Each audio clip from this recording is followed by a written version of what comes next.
Well, howdy, folks. It's the Friday morning, and I'm just going to do a little update here.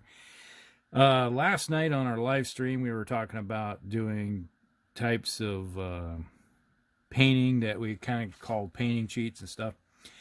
So I was showing off my Arachnid here, and obviously my webcam isn't all that great, but wanted to show how this thing actually looked like in some decent light. And this miniature was painted, I'd say almost all the Arachnid was, except for the eyes, was painted using different colors of GW washes. Like your, just bringing some of these up over here. It's like Carbon Crimson, all their different stuff that they have.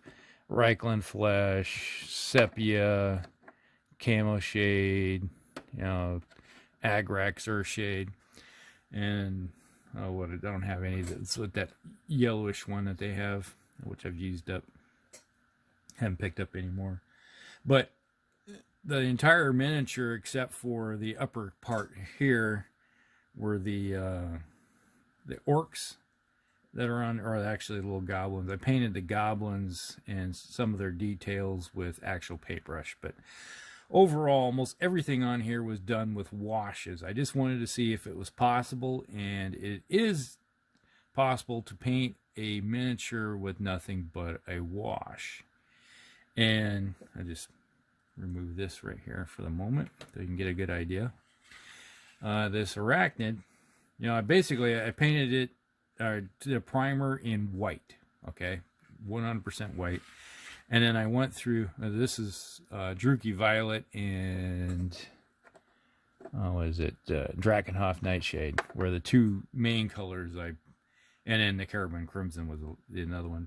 They give us this purple look, and what I did was I just layered one layer of the Druchii Violet on it, so it was like light purple with the underlight white. You can see in some of the areas where you can see it's just a nice light kind of pinkish purple. That was the first layer, and then I put another layer of Druchii Violet after that dried to give it a little more darkerness areas, and then I went in with some Drakenhof Nightshade in some of the areas like through the backs here, to give it more of a bluish tint on the backside.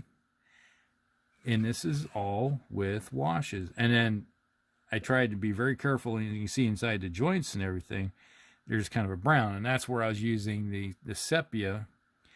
And basically you're using it like a paintbrush. You're not just splattering it everywhere. You're painting it on like you would normally paint, but you're using a wash only. And then underneath, you can see that is the Seraphim Sepia and the like Reikland, not Reikland, yeah, the Flesh Shade, or Carbon Crimson. Carbon Crimson I used on, you see the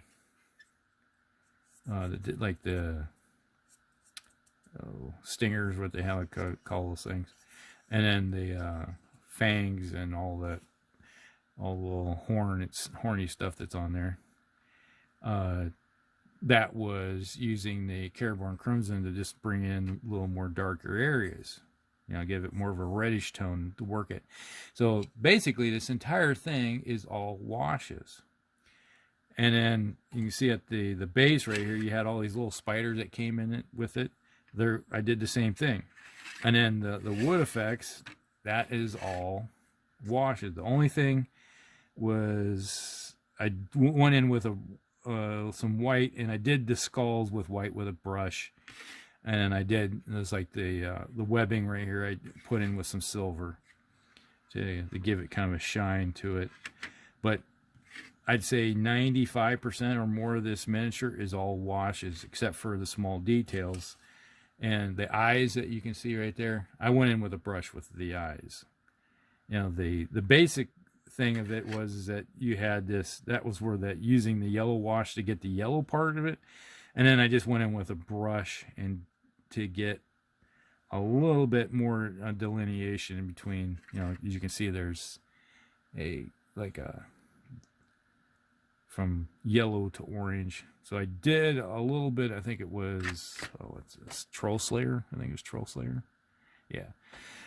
Some Troll Slayer orange at the very bottom, so with a brush to give it a little bit more color that I wanted. I wasn't getting the results the way I wanted with the wash itself.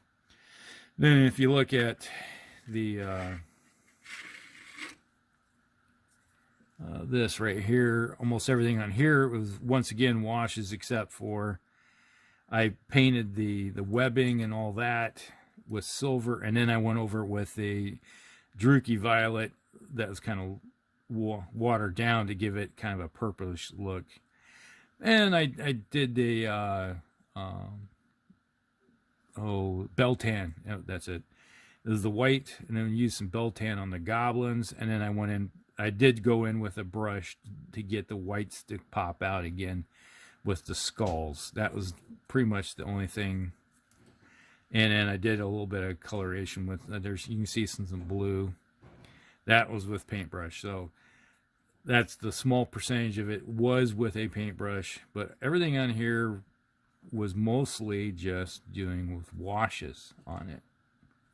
So it came out pretty decent. So you can paint a miniature using washes alone. It may take a little bit of experimenting, but it's worth the effort to give it a shot just to see if you can do it. And you'll be surprised how the results will come out. And this used to be part of my goblin army. I have a Forest Goblin and Night Goblin army for fantasy back when we used to play that when there was a fantasy game. So that is it. You can see, pretty nice little model. Now, I did show off this little guy for my Skaven army. This is my Verminlord. This is also done with nothing but washes, except for some small details. If you look, I'll just show up. I did the same thing where it started off with white. Now this base right here, this is all dry brushing right there. I went with dry brush with all the gray areas, but everything else on here, all the rats and everything, you know, I primed it in white, and then I went in with black, and then I dry brushed this, and then after that I went in with did all my washes and everything. And this is, you're looking at Seraphim Sepia. Almost I say 90% of this was just layering of Seraphim Sepia, just painting in like you're going to paint it with a paintbrush, and just trying to get into the cracks. Now the one thing I did do go back with, and you see the little rune like scratches and stuff they have in the skin. That is one thing I did go in with some, what do you call it here? Let me grab it. It's Moot Green from GW, Moot Green. And went in and then got into the, what do you call it? The cracks and stuff. And I did put it in there with a brush to give it like it's glowing from the inside out with all the crystals and all that. And you see here, basically that was white. And then I went in with just layering in the different Beltan colors. And what I did with here was I went with put the Beltan on over top of the white, then that dried up, then I dry brushed a little bit of white over top of it, and then I hit it again with some more Beltan, and that gave it that kind of the look I was looking for. So there was just a little bit of paintbrush work in it to bring out, and then I obviously did a little bit of it's probably Screaming Skull, or what is it this called here? Yeah, Screaming Skull, to bring out some of the claw look. That was paintbrush. So pretty much that's it, everything. And then Agrak Surshade, and then some what do you call it, Seraphim Sepia for all the leather that's on there, so to give it a little more darker look.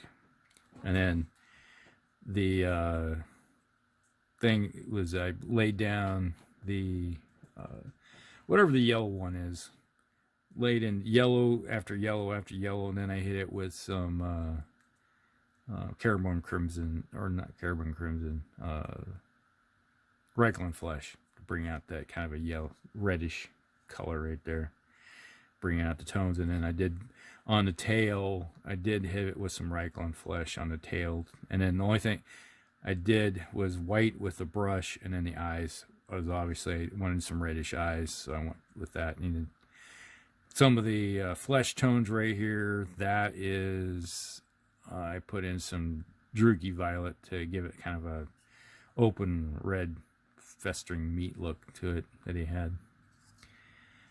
But that is everything with those two. So that's kind of a what you can do using. Oh, and then I did lay down a bed of silver paint right through here for the metallic areas, and then I have my own mixture of what I call it my own rust effects, which is taking Nuln Oil, throwing in some, what do you call it, Wild Rider Red, mixing them together, and it gives you kind of a reddish dark wash. So it's something I made myself, and it gives you a rust look. So it's one of those things that you can just make yourself, and I have it on hand, and I just make it every once in a while when I run low. I'll take one of my pots of Nuln Oil and combine them together, make some more, and just keep it in this little container. It's an old Nuln Oil container, so it's nice little rust effects that just have on hand at all times. So keep things in your little tackle box of goodies.